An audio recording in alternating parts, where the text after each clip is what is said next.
మీ ఎలాంటి వ్యాపార ప్రకటనలకైనా వెంటనే మా ఛానల్ సంప్రదించండి. నమో పిత్రే జన్మదాత్రే సర్వదేవమయాయ చ సుఖదాయ ప్రసన్నాయ సుప్రీతాయ మహాత్మనే. మాతృదేవో భవ పితృదేవో భవ. వృషభ రాశి వారికి డిసెంబర్ నెల 2025వ సంవత్సరం గోచార ఫలితాలు ఏ విధంగా ఉన్నాయో సశాస్త్రీయమైన పద్ధతిలో తెలుసుకునేటట్టు ప్రయత్నం చేద్దాము. ఈ వృషభ రాశి వారికి గురువు యొక్క సంచారం తృతీయ స్థానంలో అతిచారం వలన 6 రోజుల పాటు సంచారం చేస్తూ ఉన్నారు.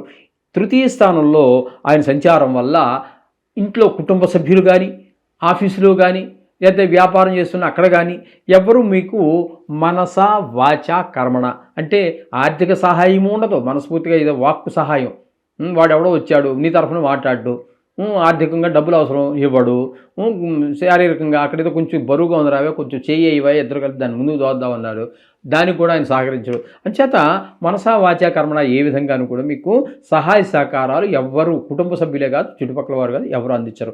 ఈ విధమైన ఫలితాలు మీకు తృతీయ స్థానంలో ఉంటే, ద్వితీయ స్థానంలో మిగతావంతా అతిచారము వీడి ద్వితీయ స్థానమైనటువంటి మిథునంలో ప్రవేశిస్తూ ఉన్నారు.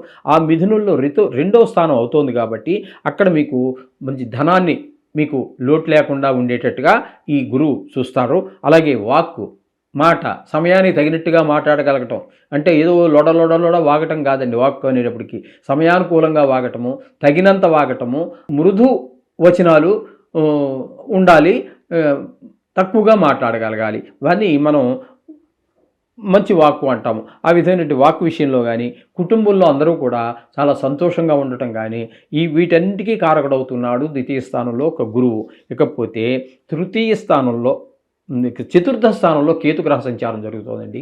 దీన్ని సుఖ స్థానము అని కూడా అంటాము. ఇక్కడ అమ్మగారి ఆరోగ్య విషయం కానివ్వండి, లేకపోతే ఆవిడ యొక్క ఆశీస్సులు కానివ్వండి, విద్య, భూమి, గృహము, వాహనము, స్వభావము, ఈ విషయాలన్నింటిలో కూడా మనకి అన్ని అడ్డంకులే కల్పిస్తూ ఉంటాడు కేతువు. ముఖ్యంగా ఇది భూమికి గృహానికి సంబంధించినటువంటి ప్రదేశం కాబట్టి ముఖ్యంగా రియల్ ఎస్టేట్ వ్యాపారంలో ఉన్నటువంటి వారికి ఈ కేతు అనుకూలమైన ఫలితములను ఇవ్వజాలరు. ఇది ఒకటి గుర్తుపెట్టుకోండి, రియల్ ఎస్టేట్ వ్యాపారంలో ఉన్నటువంటి వాళ్ళు. అలాగే బుధుని యొక్క సంచారం తీసుకున్నట్టయితే 6, 7, 8 స్థానాలలో బుధుని యొక్క సంచారం జరుగుతోందండి. 6, 7, 8 3 స్థానాలలోనూ 3 రాసుల్లో సంచారం చేస్తూ ఉన్నాడు. ఇక్కడ 6వ స్థానంలో అయితే 6 రోజులు సంచారం చేస్తూ ఉన్నారు. 24 రోజుల పాటు 7వ స్థానంలోనూ, ఒకే ఒక్క రోజు 8వ స్థానంలో సంచారం చేస్తున్నాడు. 3 రాసుల్లోనూ కూడా శుభప్రదమైనటువంటి ఫలితాలు ఇస్తున్నాడు. 6లో ఉన్నప్పుడు ఆరోగ్యం బాగుంటుంది, అప్పులు ఏమైనా ఉంటే తీర్చేయగలుగుతారు. ఇటువంటి ఫలితాలన్నీ కూడా బుధుడిస్తూ ఉన్నాడు. ఇక 7వ స్థానంలోకి వచ్చినప్పుడు భార్యాభర్తల మధ్యన కుటుంబంలో చాలా చక్కటి ఆనుకూల్యత ఉంటుంది. అలాగే మీరు ఎవరితోనో జాయింట్గా వ్యాపారం చేస్తూ ఉన్నట్టయితే, భాగస్వామ్యంలో వ్యాపారం చేస్తున్నట్టయితే వారికి మీకు కూడా మంచి టర్మ్స్ కండిషన్స్ అన్నీ బాగా కుదురుతాయి. దానివల్ల ఏకాభిప్రాయం ఏర్పడుతుంది. ఇక ఒకే ఒక్క రోజు మాత్రం 8వ స్థానంలో సంచారం చేస్తూ ఉన్నారు. 8వ స్థానంలో శుభ ఫలితాలు ఇచ్చేటటువంటి ఏకైక గ్రహము ఒక్క బుధుడు మాత్రమే నవగ్రహాలలో, అది కూడా ఒక్కరోజు ఇక్కడ ఇస్తున్నాడు. కాబట్టి ఈ 8వ స్థానంలో ఉండటం వల్ల మంచి వార్తలు వినగలుగుతారు. అనుకూలంగా ఉన్నాడు కాబట్టి మంచి వార్తలు వినగలుగుతారు. అలాగే భార్య కూడా అనుకూలంగా ఉంటుంది. ఇంట్లో హఠాత్తుగా ధన లాభం జరిగేటువంటి అవకాశం ఉంది. ఒక్కరోజు కూడా చాలండి, 1 నిమిషం చాలు భగవంతుడు అనుకుంటే, ఇవ్వడానికి ఏముంది. ఆ విధంగా ధనలాభం జరిగే అవకాశం కూడా మనకి అష్టమ స్థానంలో బుధుని యొక్క సంచారం ఫలితాలు ఇస్తూ ఉన్నది. ఇక పోయినట్టయితే దశమ స్థానంలో రాహుగ్రహ సంచారం జరుగుతోందండి. దశమ స్థానంలో రాహుగ్రహ సంచారము వృత్తిపరమైనటువంటి ఆటంకాలన్నీ కలిగిస్తూ ఉంటాడు.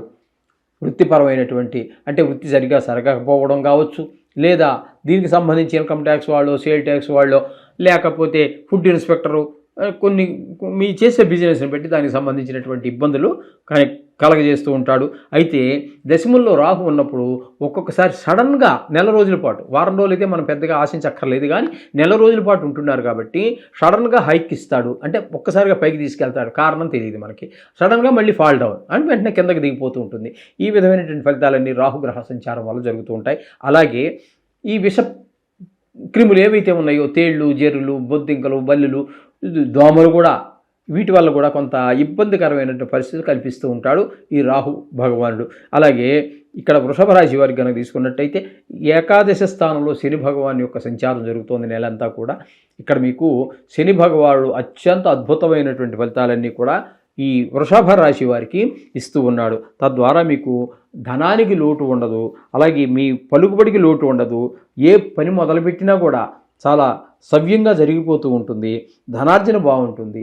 ఈ విధమైన ఫలితాలన్నీ కూడా శని భగవానుడు మీకు ప్రసాదిస్తూ ఉన్నాడు వృషభ రాశి వారికి. అందుచేత మొత్తంగా మనం చెప్పుకోవాలి అన్నట్టయితే ఈ వృషభ రాశి వారికి గురువు పూర్తిగా అంటే 25 రోజుల పాటు పూర్తిగా మంచి సుఫలితాలు ఇస్తూ ఉన్నాడు. అలాగే బుధుడు కనుక తీసుకున్నట్టయితే పూర్తిగా నెల రోజులు మీకు పూర్తి సుఫలితాలు ఇస్తూ ఉన్నారు. శుక్రుడు ఈ యొక్క 8 మంచి ఫలితాలు ఇస్తూ ఉన్నారు ఆయన కూడా. ఎందుకంటే ఇక్కడ 7 స్థానంలో మాత్రం సుఫలితాలు ఇవ్వడు, కానీ ఇక్కడ 8వ స్థానంలో ఉన్నటువంటి 11 రోజులు మంచి ఫలితాలే ఇస్తూ ఉన్నారు. ఇక కుజుడిని కనుక మనం తీసుకున్నట్టయితే 7, 8 స్థానాలు 2 స్థానాల్లోనూ కూడా ఆయన సుఫలితాలు ఇవ్వడండి. ఇకపోతే శని 11లో ఉండి మీకు మంచి ఫలితాలు ఇస్తున్నాడు. తద్వారా మీకు 4 గ్రహాల యొక్క అనుకూలత బాగున్నది. కాబట్టి ఈ రాశి వారికి బాగుందని మనం చెప్పుకోవచ్చు. ఎన్ని చేసినప్పటికీ కూడా కొన్ని గ్రహాల ప్రతికూలత ఉండనే ఉంటుంది. ఆ గ్రహాలకి సంబంధించి రోజు నవగ్రహ మంత్రాలు 2 నిమిషాలు 3 నిమిషాలు కేటాయించండి, సరిపోతుంది. ఒకవేళ వీలు ఉంటే నెల రోజుల పాటు ఫలితాలు చెప్పుకుంటున్నాం కాబట్టి గుడికి వెళ్ళి నవగ్రహాలు ప్రదర్శన చేయటం కూడా ఒక సూచన. శుభం.